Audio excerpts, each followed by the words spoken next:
네, 어서 오세요.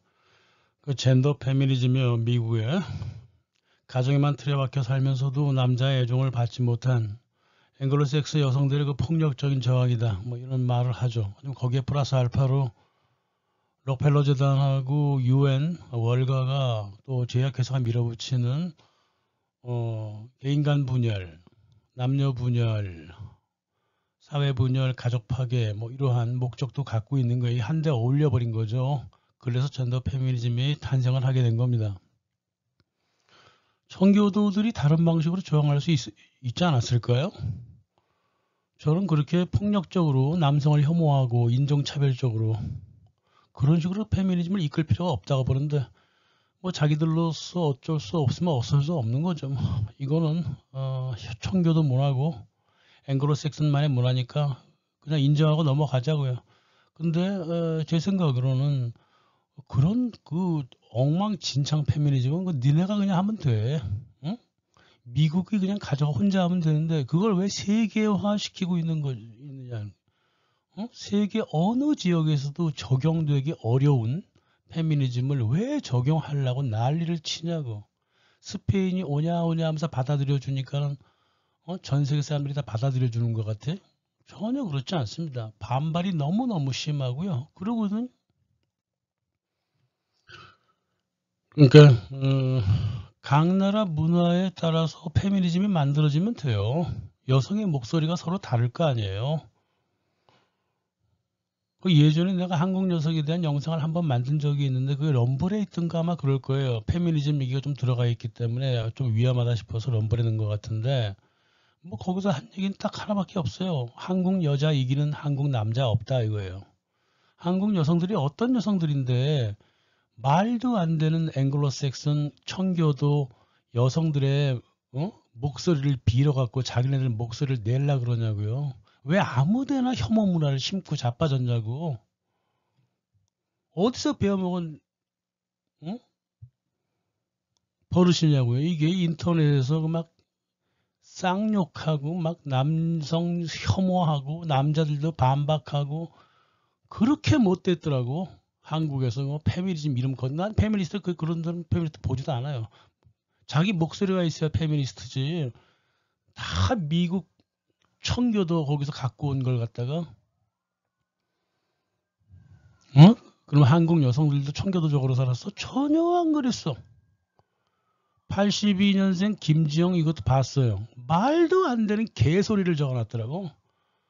눈꽃 많은 일을 1000개, 10,000개로 부풀리고 10,000개, 100,000개 있는 거를 아예 족적도 없이 숨겨버리고 페미니스트들이 글쓰기가 그대로 드러나더라고.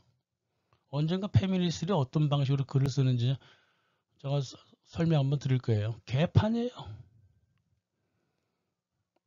물론 이제 한국도 산업시대 개발 시절에 한국 사회 자체가 돈이 없던 가난한 나라니까 바깥에 나서 죽도록 일했죠. 그래서 가정에 소홀했다고? 그게 한국 남성의 모델이라고? 조선시대 남성들 보기나 했어요? 내가 남자니까, 한국 남자니까 주관적인 말이라고 욕할까봐. 펄벅 여사의 예를 들어보죠. 펄벅은 어디 치우치는 법이 없는 사람이잖아요. 펄벅 여사는요.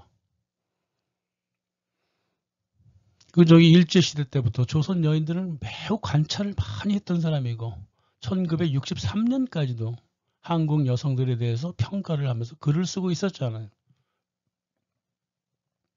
한국의 부인들은 일본처럼 남편 앞에 무릎을 꿇지도 않고 중국 부인처럼 전족을 하지도 않는다. 서양 부인들처럼 허리를 단단히 묶지도 않는다.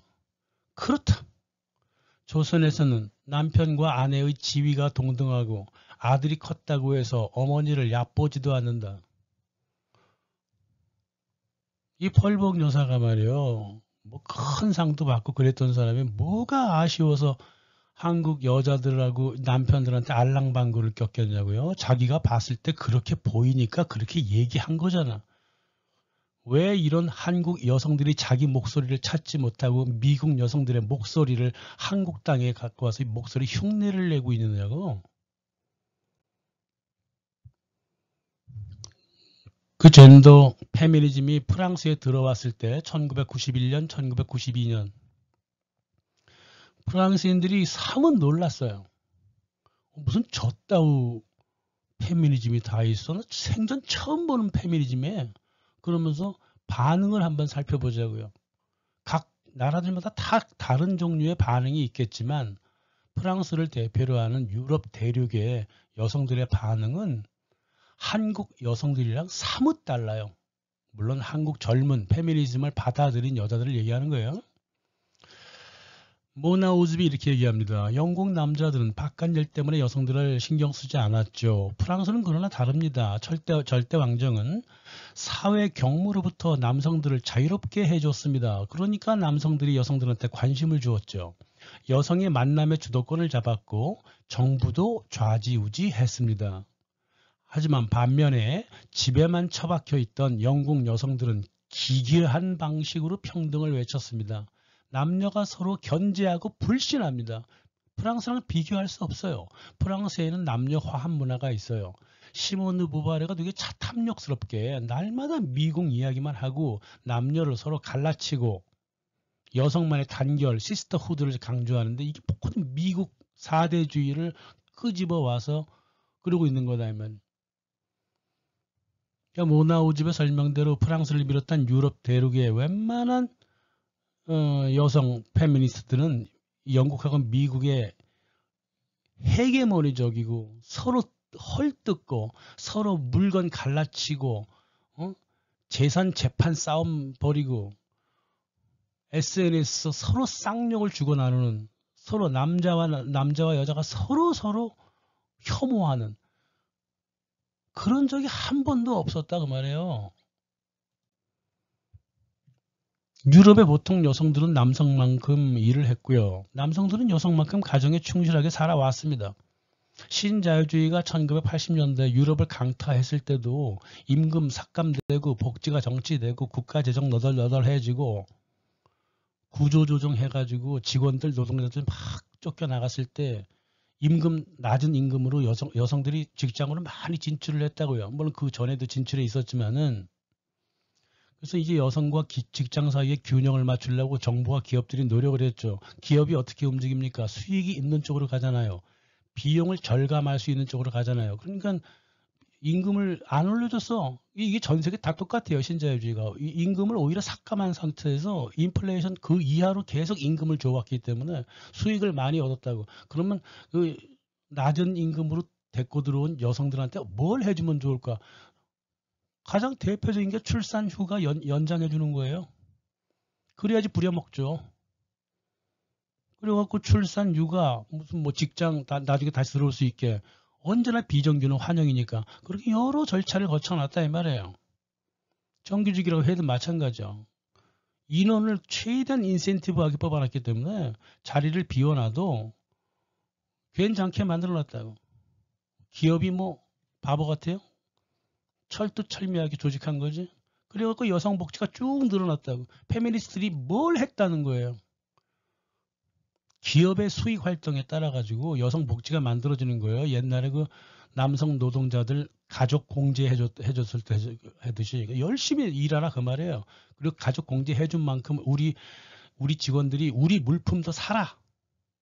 그렇게 전략을 쌓은 걸 갖다. 그 전략 하에서 복지 제도도 만들어진 거다 그 말이죠. 페미니즘이 뭘 했다는 거예요? 남성 사회를 치고 들어가서 또 남성 사회래. 솔직히 남성 사회란 게 어디 있어? 군대야? 세상이 다 군대야? 말도 이렇게 나도 실수하잖아요. 이렇게. 직장하고 가정에서 자기만의 권리만 주장하고 자기만의 복지를 주장했던 미국 페미니스트라고는 너무너무 달랐습니다. 그리고 지나치게 폭력적이고 협박적이고 억압조야. 미국의 젠더 페미니즘이. 1997년 미국 대도시를 다녀왔던 필라델피아 같은 다녀왔던 노벨 업제를 편집장 자크 줄리아가 이렇게 얘기했습니다. 미국인들은 사랑을 없애려고 별짓을 다 했다. 처음에는 청교도 갖고 그러더니만은 고리타분한 성해방이라는 걸 또 들여왔다. 이미 유럽에서는 오래전에 성해방 해버렸다고. 북유럽을 중심으로 해가지고. 그까짓 게 뭐라고 그렇게 떠드는지 모르겠다. 그래서 결국 만든다는 게 미국식 페미니즘이다. 이탈리아의 오리아나 팔라치라고 굉장히 유명한 여성 대기자가 있어요. 그 당시에 깜짝 놀랐어요. 이 이탈리아의 대기자도. 아니, 미국 여자들 왜 저러지? 남자와 여자가 만나는 게 그렇게 이상한 거야? 이렇게 놀랐습니다. 그래서 미국 남자들은 여자들이 있는 곳에 가면 무서워서 벌벌 떤다. 도심 한복판에서 남자들이 혹시나 자기한테 욕정을 분출할까 몰라서 여자들이 자기가 여성이라는 걸 숨기려고 주먹을 쥐고 소리 지르고 큰 소리 지르고 애를 쓴다. 여기가 무슨 모택동의 중국이니? 참 이해하기 어렵습니다. 프랑스 행정부 여성복지수석을 지냈던 프랑스와스 지루 1990년대 중반일 거예요. 이게 프랑스에 들어온 미국 젠더 페미니즘을 바라보면서 프랑스 여성은 남성과 전쟁하지 않는다. 남성을 혐오하다니 무슨 개소리냐. 페미니스트는 절대 남성을 혐오하지 않는다. 유럽 최고의 여성 해방운동기구 MLF 페미니스트 대표단체 아니에요. 거기에도 대표야. 앙투아네트 푸크. 이렇게 얘기하죠. 미국의 여성 해방운동에 나는 반대한다. 사람의 감정과 내면 그리고 정체성을 추구하는 우정 어린 문명적인 행동을 해야지. 그렇게 유럽적인 여성운동이 되길 바란다 그랬다. 미국의 페미니즘은 그 페미니즘이 아니다 그랬어요. 이 시몬 드보바르 얘만 난리쳤어요. 미국의 페미니즘을 들여오려고 난리 버거지를 치다가 1986년인가 죽었다. 결국은 들어왔죠. 그래도 루스 이리가리 같은 그 페미니스트들이 미국의 페미니즘을 최대한 수용해 보려고 노력을 했지만은 그래도 폭력만은 거부했다고. 상호 혐오하는 건 안 좋다는 거지. 니콜라 사르코지가 미국 페미니즘을 국가 정책화하려고 용을 썼을 때 그때도 프랑스 페미니스트들 헬렌 시스라든가 뭐 줄리아 크리스토파 같은 어벙벙한 포스트 모던 페미니스트들도 국가 페미니즘은 안 되겠다. 안 된다. 남성 혐오 그것도 말도 안 된다 그랬어요. 이게 다 나라마다 다 각기 다른 반응이 있는데 지금 저는 이제 프랑스를 대표적으로 어떻게 반응했는가에 대해서 설명을 해드리고 있는 거예요. 그리고 이제 유고슬라비아 내전이 벌어졌잖아. 1992년이죠 아마 1년 그래 됐죠. 그때 여성 뭐 10,000명 가까이 강간 문제로 유럽이 뜨거웠어요. 그래서 프랑스의 많은 페미니스트 단체들하고 다들 비판하고 그랬죠. 근데 프랑스 페미니스트 레비 윌라르가 그랬습니다. 유고 내전으로 무수한 여성들이 강간을 당했을 때 미국 페미니스트는 뭘 하고 있었나? 입 하나 뻥끗하지 않았거든요. 그래서 굉장히 비판했어요. 영어 못한다고 자매가 아니냐? 자매래매 여자들끼리. 미국 페미니스트들은 자기 궁둥이하고 자기 먹을 거나 생각하는 성충이고 먹충들이다. 이렇게 얘기했습니다. 돈이나 벌라 그러고 그런다 그 말이에요. 자기 돈, 남의 돈 뺏고 막 그짓 한다 그 말이에요. 미국 페미니스트들이 미국 정부로부터 사기쳐갖고 얻어온 돈 상당히 많아요. 그거 지적하는 걸 거예요 아마. 간단한 사례가 또 있죠. 2017년, 18년 미투 운동이 벌어졌을 때 프랑스 페미니스트들 어떻게 반응했나요? 웃긴다 그랬죠. 성희롱 없이 어떻게 남자가 여자를 꼬실 수 있니? 정말 노래를 불렀어요. 남자들이 계속 여자들을 괴롭혀줘야지 여자들도 기분 좋고 오히려 여자들은 고마워해야 되잖아. 도무지 이해를 할 수가 없었다 그 말이에요. 어떻게 성희롱이 죄가 되냐고 그 실수를. 그래서 프랑스 정치계에 들어왔던 그 페모크라트들이 몇 명 있어요. 세골렌 로얄 뭐 이런 것들이 있었다고. 그런 미친 병자들만 빼면은 대다수 페미니스트들하고 여성들도 그렇게 생각했어요. 아, 저건 너무했다. 어떻게 하다 보면 뭐 성추행이 될 수도 있는 건데, 뭐 그걸 뭐 지속적으로 1년, 2년 하는 것도 아니고.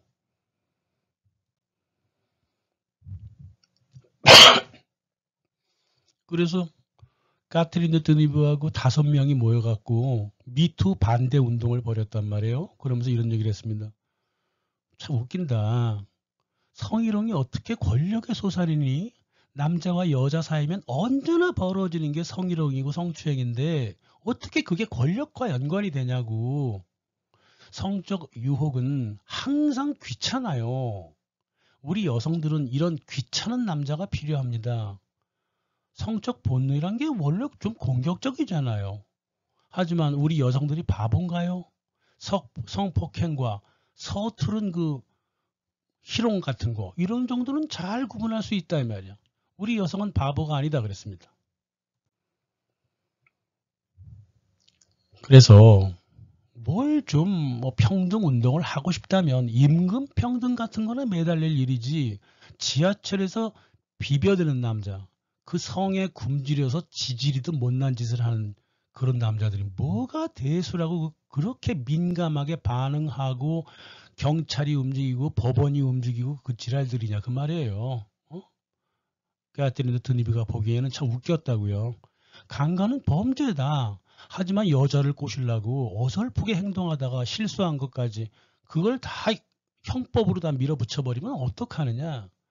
게다가 상대 여자는 상대 남자가 매력이 없으니까 기분 나빴겠지. 그 남자가 매력적이었어 봐. 그러한 뭐 아무리 실수라고 하더라도 그런 성희롱이라든가 성추행 그게 그렇게 기분 나빴을까? 당신이 마음에 안 드는 남자가 무릎 한번 만졌다고 키스 뽀뽀 한번 했다고 직장에서 야한 문자 하나 보냈다고 그 남자의 직업을 잃게 하고 사표를 강요해야 되겠어? 자, 이게 프랑스적 페미니스트 프랑스의 여성들의 반응이었습니다. 미투에 대한. 프랑스처럼 하라는 게 아니에요. 그렇게 반응을 한다고 이 줏대가 있는 나라 사람들은요. 한국 여성은 말이야 줏대가 있게 살아왔어. 집안에서. 원래가 옛날부터. 근데 왜 이렇게 줏대 없이 미국 4대주의에 푹 빠져갖고 자기 목소리가 없는 벙어리인 양 미국 여성의 목소리를 빌어가지고 자기가 진정 가슴에 다가오지도 않는 이슈를 끌고 와서 으쌰으쌰 하고 난리를 배구를 치고 있냐 그 말이에요. 낙태에 관해서 TV 토론 한번 없던 나라야 이 나라가. 언제부터 이게 공공의 주제였냐고 낙태라는 게.